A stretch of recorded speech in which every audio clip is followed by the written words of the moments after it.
Now, last night on the first episode of our series Barbarians at the CSE, we brought you an in-depth report on the allegations of market manipulation at the Colombo Stock Exchange. Now, as we revealed, analysts pointed out that the upward trend experienced in the market over the past few days may not be based on sound market fundamentals. The analysts charged that the market is being manipulated by a small group of investors who are working for their personal gain. With the intention of getting to the bottom of the story in the public interest, News First continues its investigation today. As economist Dr. Harsha De Silva reveals, our revelations appear to have ruffled more than a few feathers. Barbarians at the CSE. After our detailed analysis on what was going on in the Colombo Stock Exchange last night, I have been receiving numerous telephone calls, some saying, well, it was good, some saying, well, it was not so good. That is fine. And the people who listen to these different sides should then be able to make a intelligent choice with what they do with their money. However, I must say very clearly here that nobody has the right to make threats or to go further even and to try to intimidate me or anyone else who is speaking to the people, explaining the different angles of what is going on in the Colombo Stock Exchange. In the wake of continuous allegations of market manipulation and irregularities within the Colombo Stock Exchange, all eyes are now on the regulator, the Securities and Exchange Commission. Last month, the SEC saw the resignation of Tilak Karunaratne, who was its second chairperson, to resign in less than 12 months, and the subsequent appointment of Dr. Nalaka Godaheva as the new chairman. Incidentally, Dr. Nalaka Godaheva, who was chairman of Sri Lanka Tourism, was also the chairman of Colombo Land and Development Company PLC. On the 22nd of last month, News First revealed that according to a letter dated 4th April 2012, by order of the Board of Directors, Colombo Land and Development Company PLC entered into an agreement to purchase a plot of land on Duplication Road at a price of 221 million rupees. The letter also stated that the objective of this acquisition is to construct a 180-room city hotel which will cater to the fast-growing demand for tourist accommodation in the city of Colombo. It was also noted that Citrus Leisure, which is owned by the Kalpitia Beach Resort, is also a shareholder of Colombo Land and Development Company PLC. News First pointed out that according to the provisions of the Tourism Act, clause number 38 of 2005, a person shall be disqualified from being appointed or from continuing as a member of the authority if he is or becomes the owner, partner, director, majority shareholder, or an employee of or in any business which operates or provides tourist services of any class or description. A few days after the News First revelation, Dr. Nalaka Godaheva was appointed as the new chairman and assumed duties at the Securities and Exchange Commission. The issue of the Colombo Stock Exchange is a reflection of the present status of regulatory framework in the country. We know that the entire regulatory framework has been captured by a group. This group is manipulating almost all the regulatory framework. We cannot understand the share market unless we see that reality. We have seen two chairpersons resigning from the Colombo Stock Exchange, and what we see, continue to see, even with the appointment of this present chairperson, is a continuation of conflict of interest, insider dealings, and share manipulations. And this cannot be done. This particular manipulations cannot be done unless there is impunity for this group. At the moment, those who are in power, position, and even those who have been appointed to control or regulate the share market have personal vested interest in their own business, and they manipulate and they abuse their power. Attorney at Law J.C. Valyamuna also had this to say. The person who has been appointed has shares in the stock market. He has also held many positions in government institutions and businesses.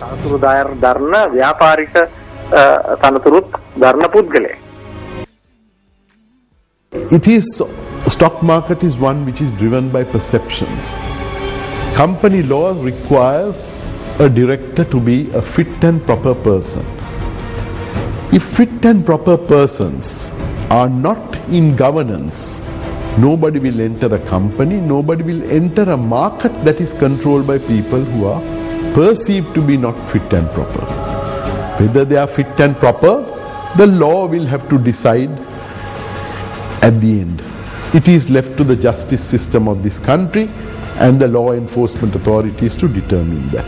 But in the interim, when we need people to enter a market, they go by perceptions. Having seen a Singapore's newspaper in which there were some statements that people who were at fault are now in control and regulating a market. Similarly, there's a local magazine which says barbarians have breached the gate. In such an environment, I cannot see how confidence will be built on the basis that fit and proper people are governing. The best course of action would have been to have, even for a period, to resurrect the market, that people with unblemished records should, with professional capability, are in charge of the primary control and market management. News First will continue to investigate the allegations against the CSE in the interest of all investors and the people's right to know. Barbarians at the CSE. Meanwhile, the main indices of the Colombo Stock Exchange climbed sharply by the close of trading today as well. The All Share Price Index closed at 5,926 points, while the Milanka Price Index closed at 5,588 points at the end of trading. The benchmark All Share Price Index had gained 1.38%, while the more liquid Milanka Price Index had gained 1.7%. The turnover for the day was 3.2 billion rupees.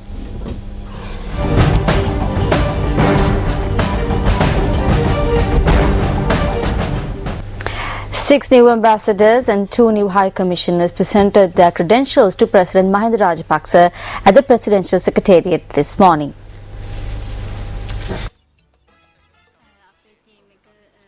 Ambassadors from the United States of America, Brazil, Hungary, Norway, the UAE and Germany presented their credentials to President Rajapaksa.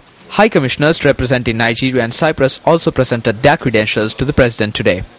Michelle Sison has been appointed as the new US ambassador to Sri Lanka, while Marcelo Leonardo de Silva has been appointed as the new Brazilian ambassador to Sri Lanka. Gerrit Loschen is the new Norwegian ambassador to Sri Lanka, while Dr. Jürgen Mohad has been appointed as the new German ambassador to Sri Lanka.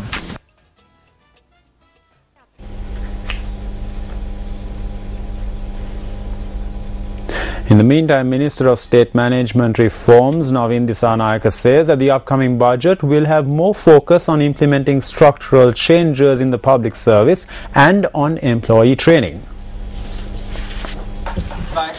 A management reforms and productivity promotion workshop for public officials was held today at the Sri Lanka Development Administration Institute. මේ රාජ්‍ය සේවය fine tune කරන්න. තව පොඩ්ඩක් 10% 15ක් දියුණු කරන්න තමයි අපේ අරමුණ.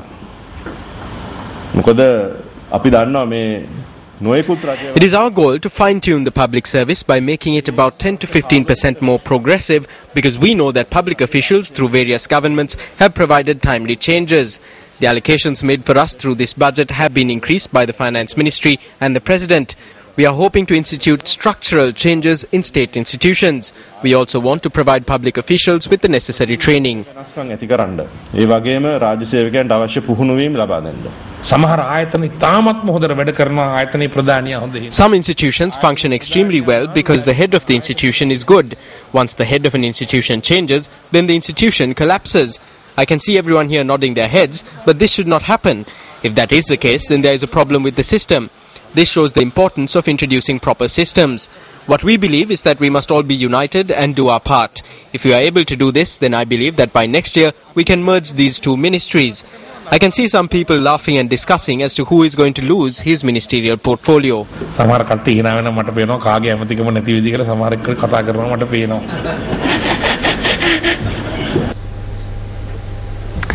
Tonight is the final night of the Shweta Ratriya concert series, where Sri Lanka's most celebrated female vocalist Visharada Nanda Malini is currently holding her audience spellbound at the Stein Studios in Ratmalana.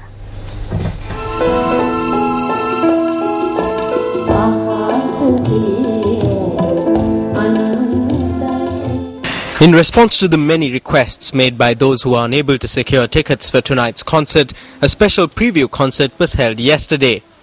The Shweta Ratriya concert series by Visharada Nanda Malini and Professor Sunil Aryaratna, in collaboration with Sirasa FM, commenced about a year ago.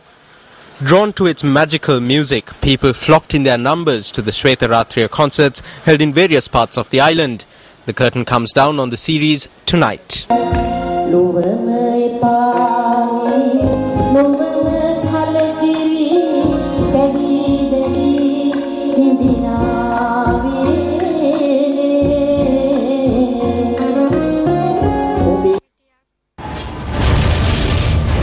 Uniform introduced for private bus drivers and conductors. Supreme Court makes uniform compulsory. Responsibility for preparing uniforms, the Western Province Passenger Transport Authority. The responsibility for distribution, the Lanka Private Bus Owners Association. 3 years since the law was introduced. A wide disparity between practice and the law.